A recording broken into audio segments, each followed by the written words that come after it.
ठीक है सर, ठीक है। यह है हेड आउट, बहुत तगड़ा हेड आउट बना रखा है।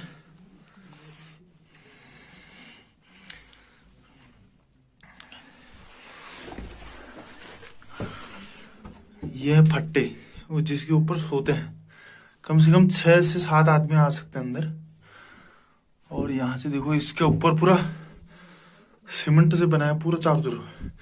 ये 2 दीवारें हैं इसकी, और ये प्लस 3 दीवार। ये 3 दीवारें मिट्टी की हैं और 1 दीवार इसकी सीमेंट की है। हाँ सर, हाँ, आ गया हूँ। और ये है इसके सांस लेने वाले पाइप, 2 पाइप बना रखे हैं।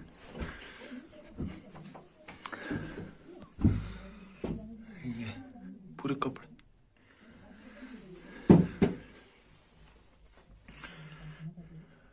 रस्सी दिखा तेरे हाथ की बगल में है। और ये है इसको रस्सी। खींच के दिखा, खींच लो सर, ऐसे नहीं खींचेगा, ऊपर से चढ़ने के लिए सर, ऊपर से। नहीं आएगा सर। ये बंद है, आपको पता है किस लिए खींचने के लिए, ऊपर आने के लिए। सर हो गया। बंद कर दो, पुश वाला दबाना। लो,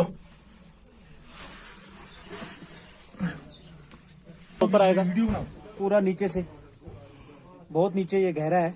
सर मैं आ रहा हूँ ऊपर। हाँ हाँ, आ जाओ आ जाओ, आराम से आओ। ये देखो कैसे बंदा ऊपर आ रहा है। ये बिल्कुल एक बंदे की जगह है पूरा ऊपर नीचे होने की। तो इधर से बंदा अभी ऊपर चढ़ेगा। अंदर तो बहुत एक बड़ा रूम बना हुआ था जैसे।